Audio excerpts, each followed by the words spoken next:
చాలు సుహాస్ నా very close friend, నా బ్రదర్ లాగా. So sweet of him.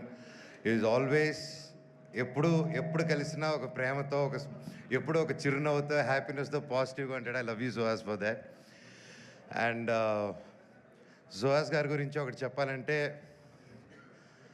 ఆయన యూట్యూబ్ నుంచి స్టార్ట్ అయ్యి ఆయన దగ్గర నేర్చుకోవాల్సింది ఇప్పుడున్న తరం ప్రతి ఒక్కరు యూట్యూబ్ అప్పుడు కొత్తగా వచ్చేవాళ్ళు. ఎందుకంటే బ్యాక్గ్రౌండ్ ఉంటేనే సినిమా ఇండస్ట్రీలో వస్తారంటే ఎస్, ఒక వాళ్ళకు హెల్ప్ అవుతుంది. నెప్టో కిడ్ అంటారు, ఒక నెప్టో కిడ్గా చెప్తున్నాను. నెప్టో కిడ్గా అయినా సరే ఇక్కడ పప్పులు ఉడకవు, నువ్వు దేకాల్సిందే. సో ఒక సినిమా సక్సెస్ అనేది ఎంత పెద్ద స్టార్ చేశారా, స్టార్స్ అందరూ కలిసి చేశారా, సింగిల్గా చేశారా, ఎంత డబ్బు ఖర్చు పెట్టారు, తక్కువలో చేశారని కాదు. సినిమా సినిమానే. మనస్ఫూర్తిగా పనిచేసి కష్టపడి చేస్తే అది భగవంతుడే ఒక మంచి డైరెక్టర్, ప్రొడ్యూసర్, ఒక హోల్ టీం రూపంలో వచ్చి ఒక సినిమా సక్సెస్ అవుతుంది.